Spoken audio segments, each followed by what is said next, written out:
Hi, I'm Doug, your tech support representative here at Atlantic British. In this video we're going to talk about brake replacement on a 2014 and newer Range Rover Sport.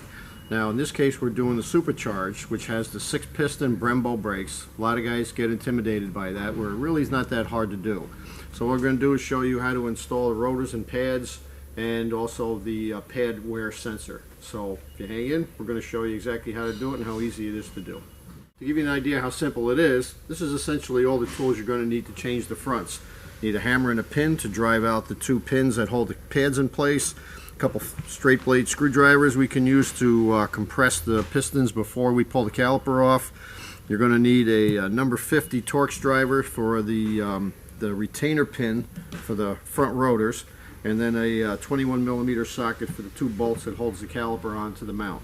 Now I'm also going to recommend a good strong hook, because once you kick that caliper off while you're doing the rotor change, you don't want to hang that caliper by the brake hose. You can end up causing damage to the brake hose. So a good stiff hook, you can hook one end to the caliper and one up to the upper control arm, and that'll hold it up out of the way until you're done putting the rotor on and you're ready to reinstall the caliper. So essentially all you have are 2 pins that hold down this anti-rattle bracket right here, and we're just going to drive those 2 pins out.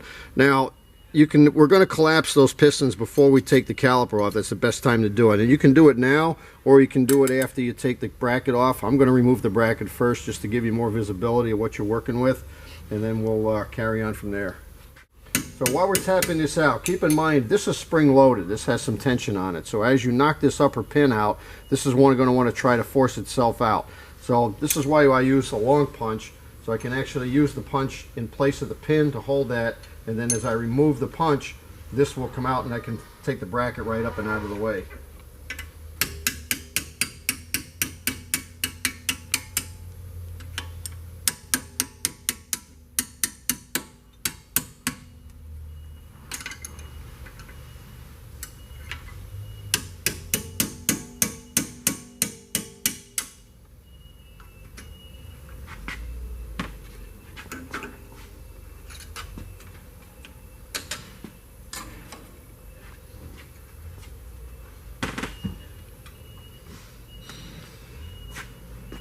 Alright, so now what we've done is this gives you a little more visibility. You can see these pads are pretty worn. Definitely got the money's worth out of them. And this is about 46,000 miles. Obviously that's going to vary depending on the way you drive. But if normal driving conditions, usually somewhere around the 40,000 mark, you're going to start looking at your brake pads and seeing whether they need removal or not. So what we're going to do is we're going to push in the inside 3. Let's see if we can get a little space, and then we can get between the rotor and the pad. Once we get the one end partially pushed in, we can get into the bottom end.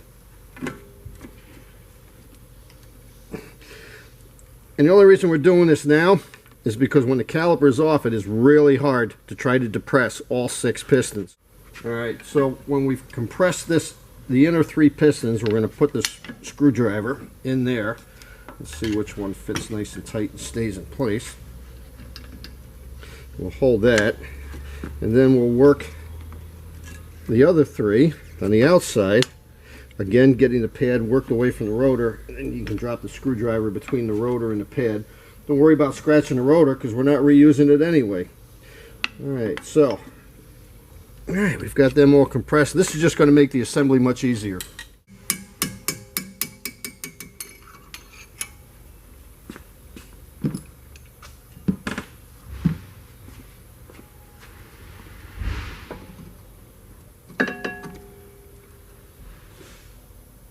Alright, one thing to add to your tool list is going to be a 13mm socket with a 1/2-inch drive. I like the 1/2-inch drive because I can put a little more torque on it.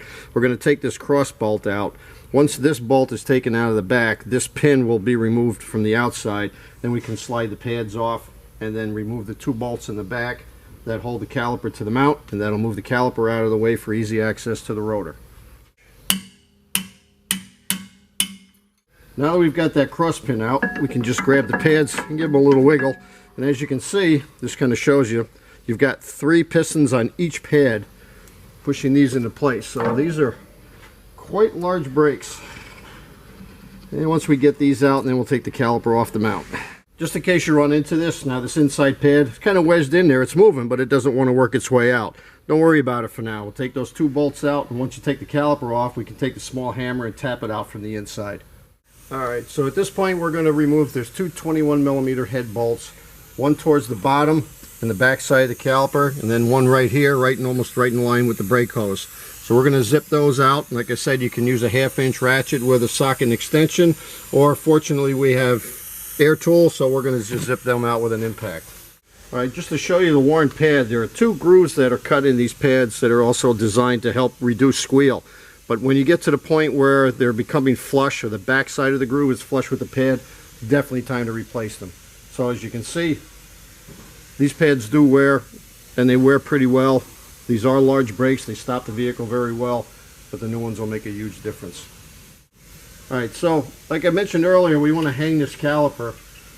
So what we did, we just hooked it through one of the bolt holes, and then from the top, hook it right over the top of the upper control arm. You want something with a lip on it, because you might be tapping on this rotor with a hammer to try to get it off, so you want to make sure this caliper is secure, doesn't break loose while you're hammering, and drops and could end up ripping the brake hose.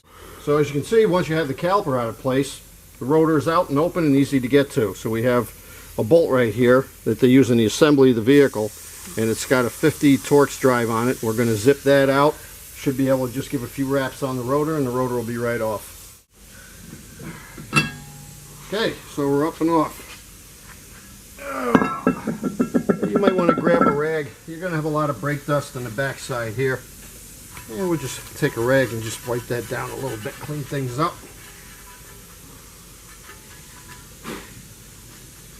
Make sure the surface of your hub is good. And then when we line up the rotor, the new rotor, just make sure you line up your bolt holes, which is built into the rotor, so that we can put that bolt back in.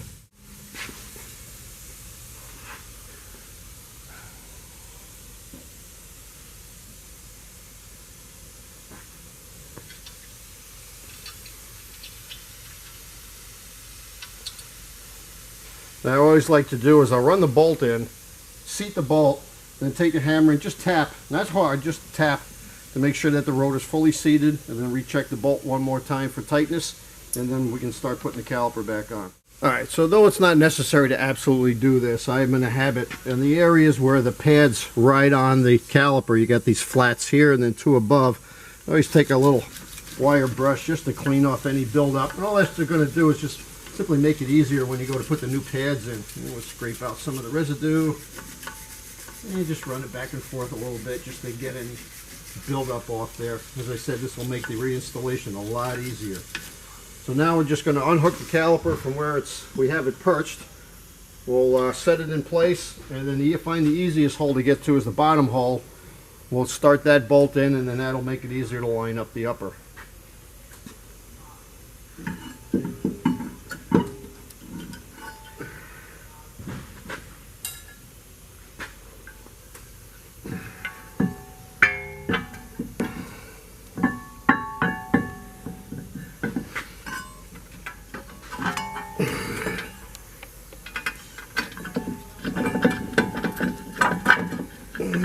You just wiggle this around until you feel the bolt actually drop into the hole.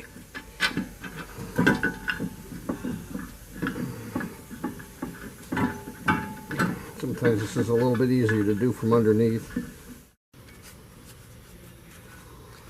Okay, we got the caliper in place. Now what we're going to do is simply reverse the order. We're going to slide the new pads in place, put the crossbar back in, and then install the bottom pin. Hook the anti-rattle bracket so that we have it underneath the upper pin, slide the upper in, tap everything in place, and we're essentially done with the pad and rotor replacement. Now you can see the difference in the new pads, and then just a note, all 4 pads are going to have basically a light adhesive on the back. This is what this tape is to protect. So we're going to drop that in place, but we're going to be careful not to push too tight against the pistons until after we have them aligned in their proper positions.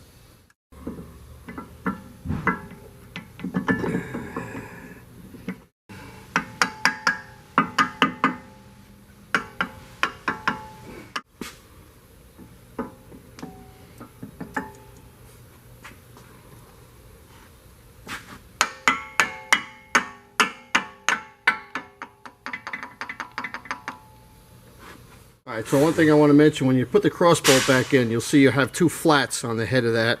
You want to make those flats in line with these two raised areas so that the bolt actually goes full recess, seats all the way in.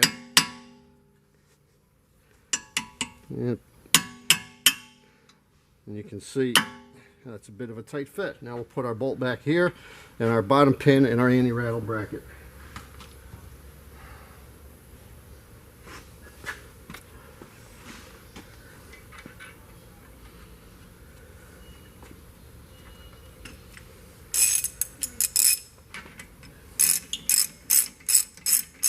Alright, so you see the orientation of this anti-rattle bracket. Okay, this is going to sit, just make sure we're in the right position, right like so, just where this cross piece was underneath the bolt. So we'll run that in there. This should be tapped in from the back side as it was originally. We don't need to put the bracket in quite yet. And that just you tap in until the head is flush with the inside. And we basically hook underneath. We go over the top, push that up as far as it'll go so that the upper pin will clear. You're going to need to push down on this upper tab so you can get that pin. And that's what you really need to do to get this started. Just get that pin just over the top. Once we do, you can tap this in, and we're going to push down again to get the pin all the way in. Okay, so that's essentially it. You're in place, pads are in, brackets are in, everything's in nice and tight. We're going to do the same to the other side, and then once we get over, we're also going to show you how to install the pad wear sensor. So you'll also notice when you get into the brakes that on the left front wheel in the fronts, there is a brake pad sensor. And 99 out of 100 times when you try to remove it or try to save it doing the brakes, it's going to break. So you might as well replace it. Or if it has ground down to the rotor and activated the brake light, you're still going to need to replace it. And you'll notice it's plugged in on the bottom half of the inside pad, routes around the back and routes to the front and tucks in behind here. And so essentially we're going to show you how to replace that.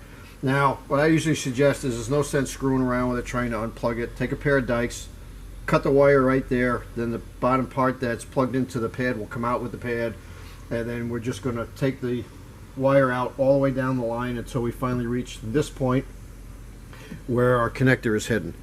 And what I would suggest is, if you get a look at it and you're not quite sure of the routing, grab your digital phone, pull your camera out, whatever, take some pictures of the routing. You can always refer back when you go to put it back in. Makes life a lot easier. So we'll start here. We're going to cut the wire. We're going to start pulling where it's connected. You're also going to need to pull the little, there's that little cap on the bleeder, because there is a loop in that wire that goes around the bleeder, and then this basically holds it in place. So you're going to, that's be the first thing you're going to disconnect. And we're just going to start disconnecting all the way down the line, and then we'll show you how to access the connector behind that panel. Alright, so we've disconnected the wire all the way through. We have a plastic plug right here that holds in two pieces of trim, one over the other. You can either take a small straight blade screwdriver and get up underneath on both sides, or there's a very handy tool that they sell. It has a jaw on it designed to actually grab onto this style. You just simply grab on both sides, give a little squeeze, and a good pull. So that pulls the center out, and then you have the lower part of the, basically this is nothing more than a plastic rivet. So if you pull away on the front trim and you look underneath, you can see your connectors right here. So we push this little tab right here, and you actually will hear a little click when it releases. There's that. And then the connector side of the sensor actually also has a plug in it that attaches to the sheet metal right here. So we're going to get up underneath that with a pair of pliers and whatnot, pop that off, and then right here we have the last retainer that pops into the, you'll see these open grooved brackets. So here we are, basically there's your sensor. You can see the length on this thing and the routing it has to go through. And we'll pop this off, we'll put the new one in place, plug everything in, and then we'll just reroute it exactly the way we took it off. Alright, so before we plug this in, you'll notice there's two holes on the bracket, and you have a locating pin, and then of course the push pin for the to hold the bracket in place. And we're just going to give that a good push. Put the connector back on. What you want to do is you want to push in on this until you hear your click. There we go. Once you hear the click, you know you're in. You got a good positive connection. So now we're just going to stick this back in place there. Remember, this lower tab went on the outside, so we push the two units together. You get the base of the rivet in there, and then the retainer plug. And we'll just tap that in, and we're good. So now we just run all the wire in exactly the way we took it off. So we've routed the wire, and our last step is going to be, remember, you got a loop right here that goes over the bleeder, and we put the cap back on the bleeder, and we pull that down a little bit.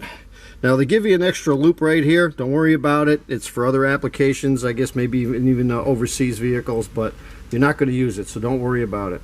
We're going to run the wiring down the back. You have an opening right here in the caliper that we're going to run the wire through, and then there is an open U-shaped groove right here in the lower part of the pad, and you'll see you have a little brass retainer, and that's going to go in first, and we just simply set that in, and we give that a wiggle. You'll feel that lock in, and then just pull that wire into that, and that basically will keep the wire from hitting against the wheel, and that's it. You're in.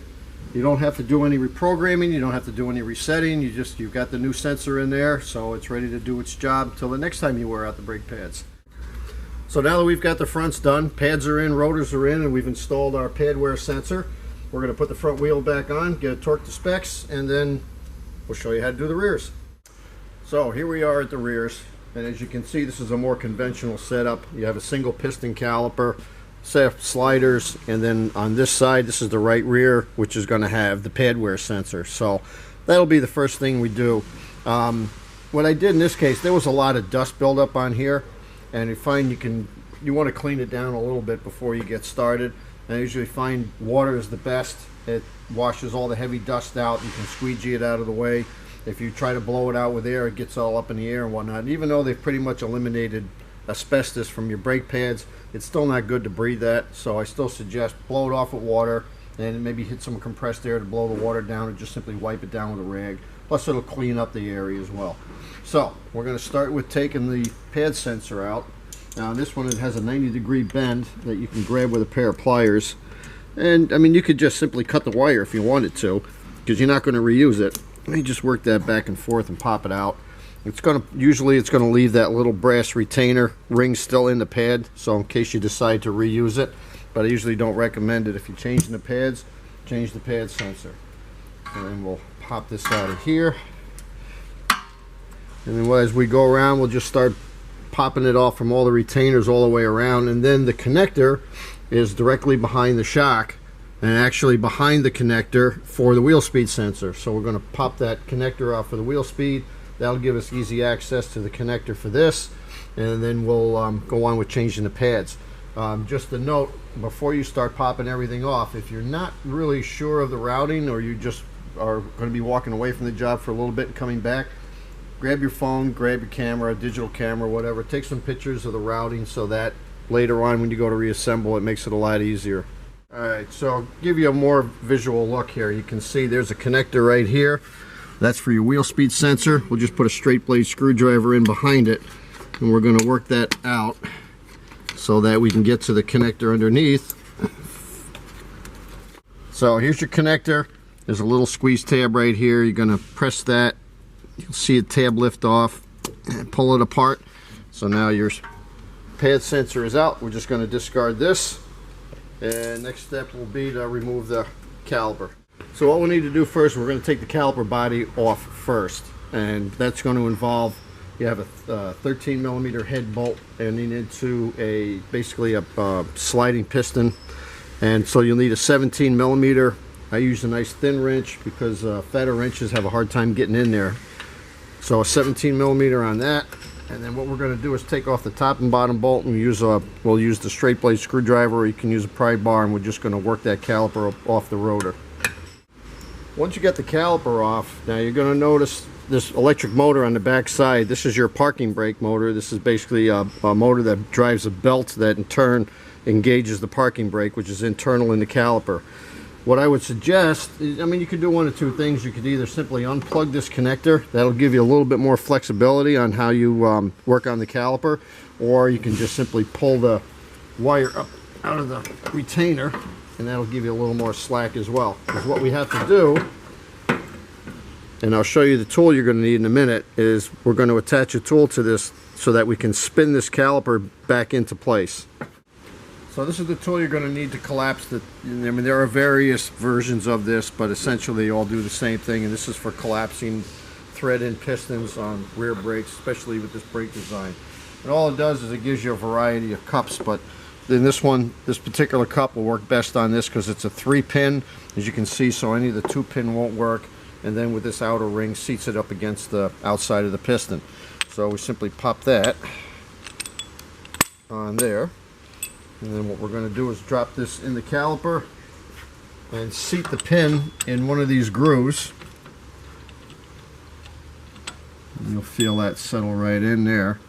And then you take the big nut and you back that out so that this plate rests against the outside. And so what we're essentially going to do is we're going to use a wrench to hold the big nut, which basically operates this plate. And we're going to take a ratchet and a 9/16 socket on the end of this, and as we hold this with the wrench, we'll turn this in, basically threading the piston back into the caliper.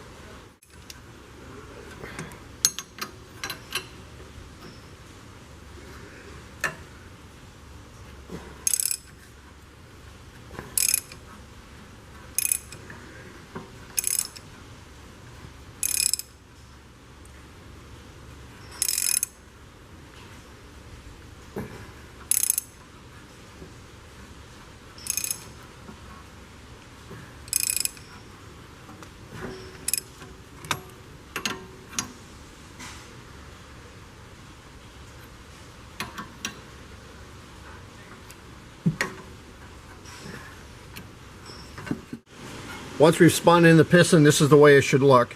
Now you may find the boot a little stretched, and you just keep working it a little bit, or what you can even do is before you even screw it in, maybe give it a little shot of penetrating oil or whatnot, and that'll allow the boot to slide around in the groove on the piston. But this is how you should look when you're done. If you have this boot twisted up or any part of the boot is hanging over the front of the piston, you're not going to be able to reassemble it that way. This is the way you should look before you put this back together. So now we've got the piston collapsed. So now we're going to take the caliper mount off so that we can get to the rotor. Once we get the rotor off, then it's just a matter of reassembly. Alright, so just to note, these two bolts in the back here that hold this caliper mount on are 15mm 12 point. So you're not going to fit a 6-point socket on there. You're definitely going to need a 12 point. And what I suggest is you break the bottom one loose, run it out, but leave about 2 or 3 threads in so when you go to break the upper one loose, this caliper is not trying to flip up on you. Once you've got them both loose, then you can run them out both with your fingers. And the pads basically will pretty much hold it in place until you're ready to pop it out of there. And then we're out.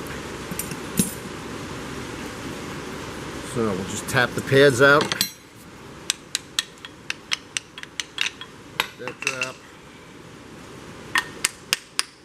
And as you can see, they can get stuck in there just basically from the buildup or from the heat that's created.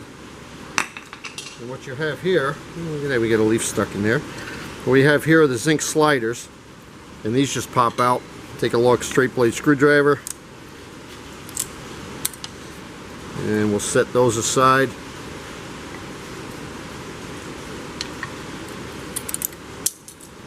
And we'll grab a little wire brush and we'll clean up all that heavy residue before we put this back together. One thing you always want to do, these two cups, you want to make sure that these move in and out nice and easy, because these need to slide for the caliper to operate properly.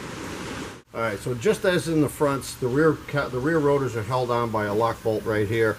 And so we're going to zip that off. We'll give this a couple shots with a hammer. That'll pop off, and we'll put the new one up in place. So again, this is a 50 Torx We'll just run it inside that bolt. Say I have the advantage of having compressed air, but it will come out with either a hand impact or a long handle ratchet.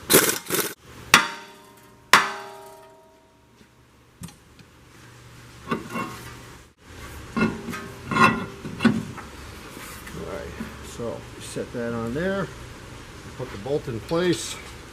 What we're going to do is we'll snug the bolt down, and then with the hammer just give a little tap. We're just going to use that to sort of seat the rotor, and then a final check on the bolt torque.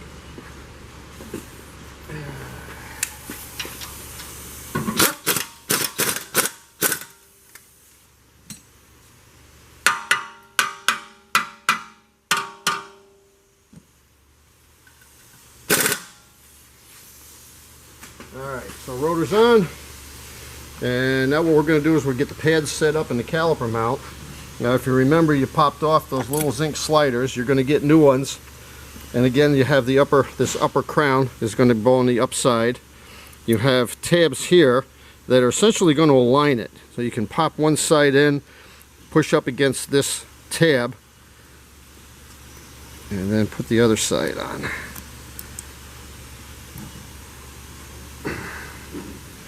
And there's some tension to them, so you're going to have to fool with them a little bit, but we get them on there. Do the same with the other side. Yep. Pop the one on, scooch that down, and pop the other. Alright, so now we're ready to put the mount back on. We'll set this up. We'll do the top bolt first because that seems to be the easier one to get at.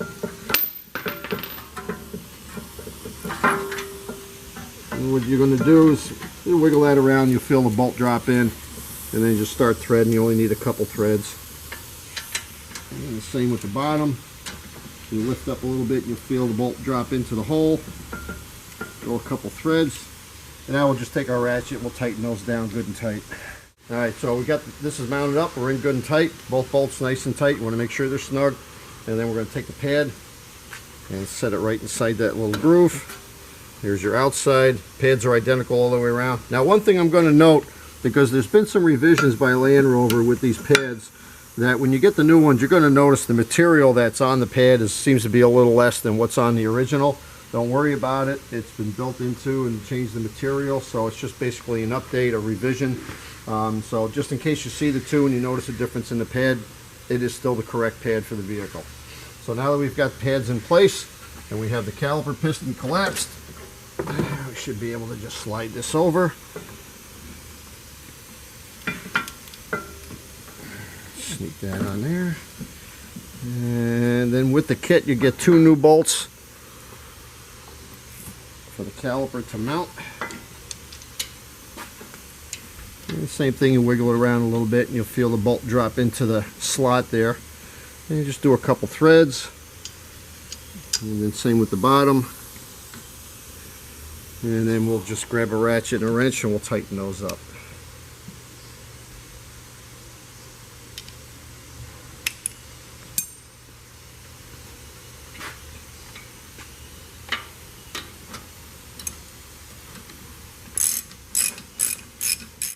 So I just wanted to have you look. Here's the caliper in place now. We've tightened up the two bolts. So essentially the last thing we have left is to put the pad sensor back in. So we'll start by snaking it around. We'll start at the connector end. We'll snake around the back of the shock just like the original did. And then basically with the wire pointing up. So here's our connection here. You push in. You hear the little click, so we know that's engaged. Now remember, this went in behind the wheel speed sensor connector.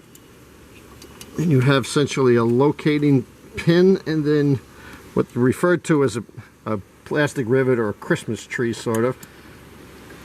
Press that in place. And then we put the wheel speed sensor in there. So now we're just going to run the routing through. You see all your little clips, these little rubber boots that are going to drop into any of the brackets. Make sure you got them all up in place because you don't want this wire hitting in the moving components of the wheel. It's a little tight, but you can get in there. So we're connected. we're routed. And remember, we had also popped the wire for the parking brake motor out, so we make sure we push that grommet back in place so everything's secure. So now it's just a matter of plugging this in. As you can see, you basically have like a U-shaped connection here, and then there's a cutout in the brake pad. So you just simply line the two up, give this a little wiggle, and you'll feel it seat in. And just give it a light tug back just to make sure it's locked in place. And there you are, you're good. So essentially we're going to do the same thing to the other side, which will actually be a little easier because you don't have to deal with the pad sensor. So once that's completed, you've got new brakes all the way around on your new Sport. So when you're ready to replace the brakes on your 2014 or newer Sport, just give a call to any of our knowledgeable salesmen at 1-800-533-2210. Or if you'd like, you can click on this link and order it online. And if you like our how-to videos, you can go to our YouTube site and subscribe and look at all the various videos that we've already done. So, when you're ready, thank you very much for watching, and Rover on.